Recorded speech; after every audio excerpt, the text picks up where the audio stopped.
This is James Blackman Jr., former Indiana Hoosier. Make sure you're keeping up with the Hoosiers on Indiana Sports Beat. Today's guest is brought to you by Bubba's 33 in Clarksville, with hand-tossed pizzas, bold burgers, and ice-cold beer. Pizza, burgers, beer. Bubba's 33 in Clarksville.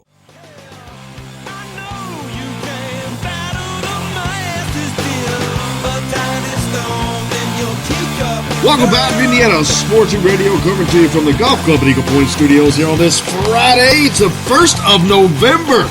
Joined now by Tom Brew from Sports Illustrated Indiana. Tom, how are you, man?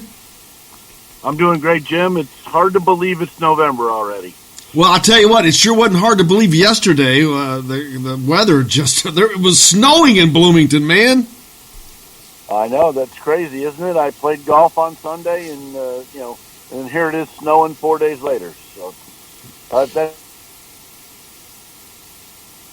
welcome to Indiana, right? Absolutely, yeah. Just wait a minute and the weather will change. Don't worry about it. Big doing Saturday night, though. I hope the weather stays better. Big crowd expected, hopefully, out at Memorial Stadium. The first night game in Memorial Stadium history in the month of November for the Indiana Hoosiers as they welcome in last year's Big Ten West Division champions, the Northwestern Wildcats. Falling on a little hard times this year, but Indiana's rolling right now, and I don't think anything is going to get in their way.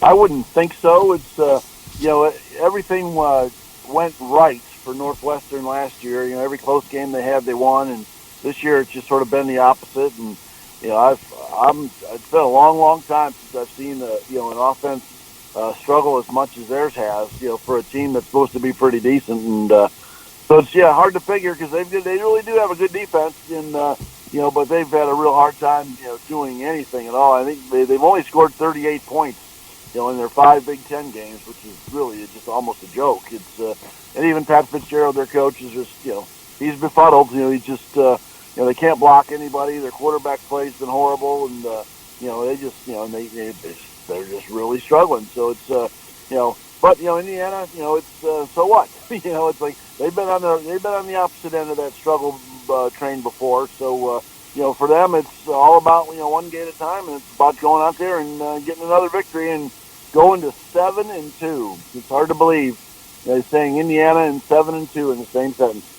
Yeah, that's the direction that the Hoosiers are headed. As far as speaking of quarterbacks, we still don't know who Indiana's quarterback is going to be. Met with Coach Tom Allen yesterday, his media availability, and of course he said that Michael Penix has practiced, but it will still be a game-time decision. Knowing that they have a bye next week, if there's that much discussion about it, I'm not sure that we see Michael Penix this week. I've been trying to guess on this stuff really since September, Jim, with all the stuff that's been going on, and I've been pretty much wrong most of the time. It's like I really felt like last week, that they were making every effort to get him ready to play, and that I thought, by the time Saturday rolled around, I thought he would, and then of course he didn't.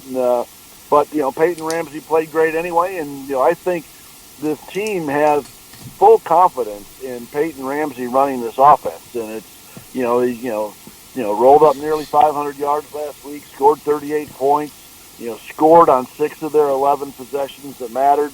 They are really playing well offensively right now, so I don't think they care. I mean, if Peyton Ramsey has to go, I think every one of those players who lines up, is very confident that they can get the job done. Oh, I don't think there's a question in that. I mean, he showed that last week in Lincoln. He showed it before. So, yeah, offensively, Indiana, it's just 2 plays. It really doesn't matter. You've got 2 quarterbacks that are both completing nearly 70% of their passes, 72 for Ramsey, as a matter of fact. But they both thrown for 1,200 yards. It's just pick your poison. For Indiana, I don't think it matters at all. I think this is a week that they can really work on getting their defense honed down and maybe try to work on that running game a little more as they head towards that break and head toward a couple big games coming up down the road. Absolutely. It's, the defense, you wrote a little bit about that today in my feature with Micah McFadden. The defense has been giving up yards, and they've been giving up some points here and there in chunks, but they have, done really well when they needed to. I mean, they've done a nice job of coming out after halftime and stopping people. in their 4 Big Ten games since Ohio State, they've only given up 1 touchdown total in the third quarter, and that was in the Maryland game when Maryland scored with 1 second left on the clock. So they've done a pretty good job of making halftime adjustments, and the players have done a really good job of executing the changes. And we've talked about this for 2 weeks in a row, is that, Indiana teams in the past, would have folded these last 2 weeks, when things got tight on the road late.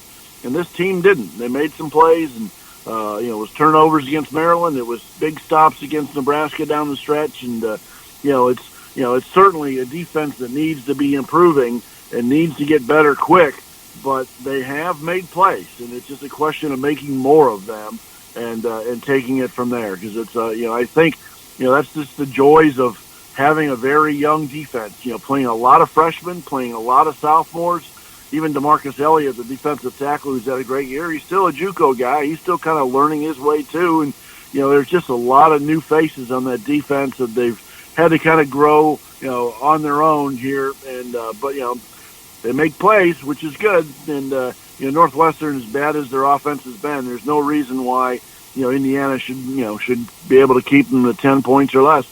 Yeah, the biggest threat this week, I think, is going to be fighting against apathy or any kind of a, not letdown, but a little distraction from coming off such a huge win. And, they go into this game as a 12-point favorite. That's a rarity for Indiana in a Big Ten game, unless they're playing someone like Rutgers or somebody here and there every now and again. But not usually is Indiana a double-digit favorite, but they are. And as long as they keep their focus and keep moving forward, they're going to be fine as they head down to those bigger games coming up that I alluded to earlier. They get a break next week to take off and practice up and heal up more. And that's one thing about this Indiana team. I think they've been very fortunate injury-wise this year. I know they've had some here and there, obviously the Michael Penix and Corey Crunk and whatnot. But overall, I think they've been pretty fortunate on the injury side.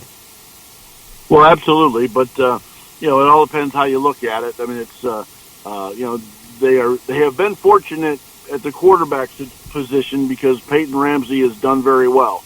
I mean, there's a lot of schools around the country who've lost starting quarterbacks and have completely fallen apart because of it, and that hasn't happened at Indiana, which is a huge thing. And we talked a lot about how much if Indiana's offensive line had enough depth to survive any injuries. We talked about it all August, thinking they didn't. But Matt Bedford, the true freshman, has stepped in and done very, very well at left tackle after Corey Crunk got hurt. And, and then they've had to, Simon Stepaniak was out last week, and they juggled pieces around again and didn't miss a beat. They just, especially when you look back, the running game in total wasn't great against Nebraska. But in the second half, when they closed it out, it was pretty darn good. They averaged nearly 5 yards a carry in the second half. And, that's the offensive line there making holes for Stevie Scott. So it's, I think, that yes, they've been fortunate in the total, but they've also gotten great production from guys who've had to fill in those spots.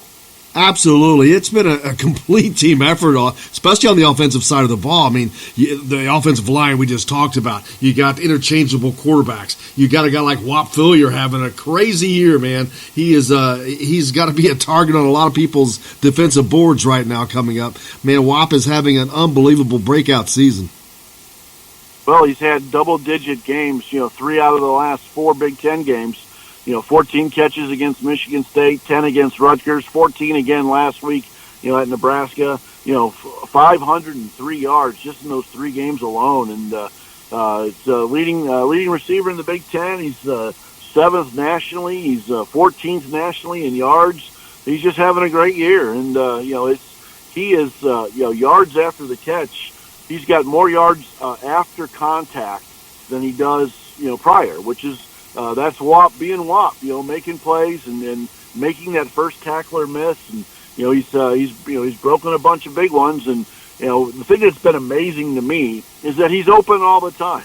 It's like I kept waiting in the Michigan State game for them to change up a little bit, and they just kept letting them catch the ball. 5 yards, 7 down yards, 10 yards down the field.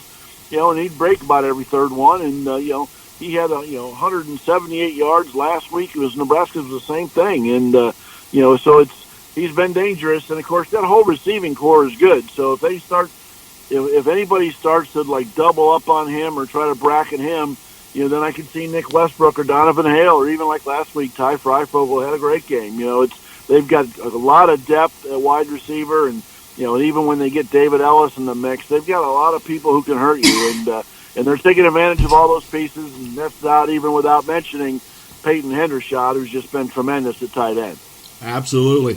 On the basketball side of things, Indiana had their lone exhibition game this week against Gannon. They had a couple guys out. Rob Finney ended up playing unexpectedly. I didn't think he was going to play. They open the season next Tuesday against Western Illinois. What do you think of this team and where they're going to go, Nick? Because it's for real next week. It sure is.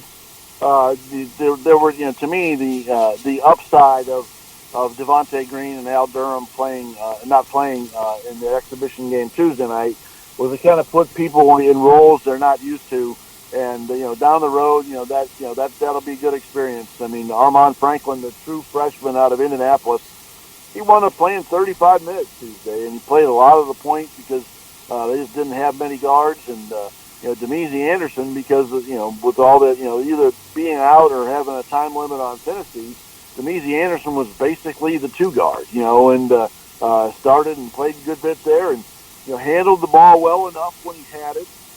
Made 2 out of 4 3-pointers, and and was obviously when you put that team out there, with all those big, tall, long guys, I mean they can guard people too. So it's hard to tell. I mean, obviously it's going to have to be real interesting to see how long these guys are going to be out. I'm assuming Al Durham was just precautionary Tuesday night, so I'm expecting to see him against Western Illinois. But Devontae Green with hamstrings, you just never know. It's it's when they're going to be ready, and so I mean they're the way they are with injuries. They don't really tell you if he's going to play Tuesday night or not. So I don't know if he's going to give it a shot or not, or even if he does, how effective he can be. And Indiana just does not have a ton of depth at guard, so they basically just have just those 4 guys, and that's it. So it's we'll have to see how that goes. And thankfully, their November schedule is not brutal by any stretch of the imagination, so they do have time to work all these guys in. But there's no guarantees. I mean, some of these guys on the schedule, if Indiana plays poorly, they can get beat in November, and I'm not expecting that to happen, but you never know, and we'll just have to. This is a team, I think, that we'll have to watch closely every night to see how much they get better, both individually and collectively.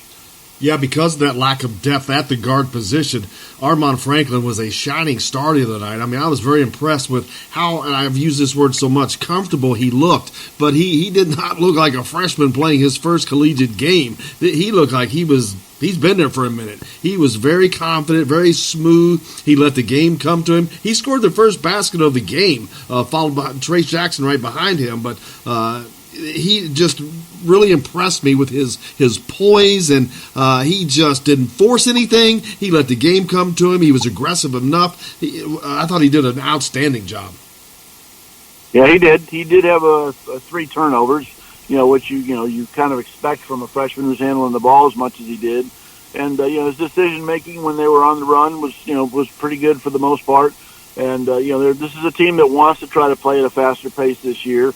And so we'll see. And what I really liked about his game, and really sort of everybody, the first half they really struggled offensively, but they were really trying to run sets every time down. And here's the point guard, Archie Miller firmly admitted he didn't even really know, all the plays from the point guard spot, to do that. In the second half, they were just a little bit more free flowing. Just got up and down a little bit more, ran a little bit more motion, just kind of moved the ball around and attacked. And they were much better, and he could obviously fit his game very well, fit all their games very well. And, basically, the first 18 minutes of the game were basically even, and they won by 30. So it's it was a huge difference. So it's I definitely think this is a team that's definitely going to be a work in progress, and we'll just have to watch and see every night as they go. But certainly, home opener Tuesday night. Looking forward to that very much. Yeah, Trace Jackson Davis, the other freshman, because of the guard situation, until it gets resolved, they're going to be relying on that front court a lot. And Trace Jackson, with the performance he gave the other night as well, I keep calling him Trace Jackson Davis, he gives you a lot of confidence that he's also ready to play. He was very assertive and looked very good. Also looked further along than a freshman playing his first game. Very much so, and especially since Monday.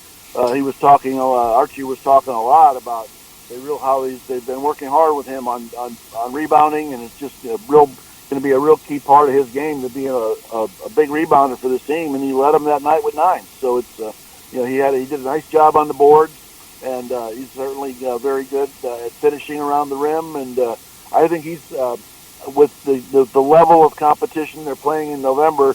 I wouldn't be a bit surprised to see a few 20-10 games out of him here in November as they get rolling, especially if they play at a pretty good pace. Yeah, Justin Smith, another guy that they're going to have to get a lot out of. He did have a good performance the other night. He led the team in scoring. He was extraordinarily efficient. He didn't miss a shot from the field. I think he was 5 of 5. He was 8 of 9 at the free throw line. That's a great welcome sight, especially Indiana coming off of that Marquette game or scrimmage where they missed 19 free throws. They end up shooting 70% on the night the other night. So it makes you feel a lot better about the Hoosiers getting to the free throw line. Sure, and I think I don't think they're necessarily going to be a great free throw team all year, but that was certainly an encouraging sign because Justin Smith is probably going to be a guy that does get fouled quite a bit because he's willing to attack that rim whenever he can. So it's a good sign, but I don't think it's the greatest free throw team in the world. I think there's probably going to be a few games in the 60s, but if they can keep it around 70-75% most of the time, I think they'll be just fine. Absolutely. You got anything coming up that fans need to know about? Well, I was really, really happy today with the story that I filed today on Micah McFadden. He's been a beast. Been a linebacker these last couple of games, and he's just really coming on. And he's one of those Tampa Plant guys, the old pipeline that we talk about. He's high school teammates with Wap and Thomas Allen and Juwan Burgess, and had a lot of fun with that. And then tomorrow we're going to take a good look at Matt Bedford and what he's done here. I had a great interview with him on Tuesday that was tremendous, and talked to some of the coaches and some of the other people about his role there. I look forward to that. That's going to publish at noon tomorrow and on Friday. And, of course, we get everybody set up for the game, tomorrow with some other stuff as well on Northwestern, going to break down on them and my game day Saturday morning. But quick little anecdote about Matt Bedford. When he got here in January, he only weighed 265 pounds, and when they got to camp in August, he was 305. He put on 40 pounds under David Ballew's watchful eye in the weight room, and he went from bench pressing 225 to now he's benching 450, and that's just amazing. He would have never been able to play left tackle in January, but he's doing it now and playing great, and that's all about the whole. Everybody buying into making things work, and he's been doing it. So everybody can look forward to that at noon Eastern tomorrow. A really good feature on Matt Bedford. And then Saturday night, Indiana's going to be under the lights at 7 o'clock, Fox Sports 1 broadcast. It's a different dynamic. I asked Coach Allen about that yesterday in the media availability, but it's a different dynamic when you're under the lights. It just changes kind of the environment around a lot for football. He talked about, it reminded him of being a high school coach. And, everybody plays on Friday nights, Friday night lights, all that stuff. He said he had to get used to playing on Saturdays. He said it seemed weird to him at first. Yeah, well, and they've, usually they do have a night game before now, but it's amazing that they haven't. But it has helped a little bit. Like they played the fourth quarter of the Maryland game in the dark, so that they got a little taste of it. I think the biggest thing they're going to have to get used to Saturday is just that pregame routine, because they've been used to getting up early and having some breakfast and having some meetings, and now they got a day to kill, and it's going to be a little bit different. So hopefully they can adjust to that. But he's not worried about it. So I guess if the head coach isn't worried about it, I guess we don't need to worry about it either. Absolutely. Tom Brew from Sports Illustrated Indiana. I can't thank you enough, man. My pleasure, Jim. Good to talk with you, and I'll see you Saturday night. We'll be there. There's Tom Brew. Thanks for joining us. Hey, thanks for listening to the rebroadcast from today's edition of Indiana Sports Beat with Jim Coyle, the only daily show dedicated to Indiana University athletics. You can catch us live each weekday on indianasportsbeat.com, thedailyhoosier.com, growingtruth.com, or go to Spreaker.com for live notifications. Yeah, that's speaker with an R, Spreaker.com. You can also catch the entire show any place you listen to a podcast, iTunes, iHeartRadio, Spotify, Google Play, etc. You can find and follow the show on Facebook or follow me on Twitter at Jim Coyle ISB for complete coverage of the Indiana Hoosiers. Thanks again. I hope you have a great day. I'm Jim Coyle, and I will see you on the radio.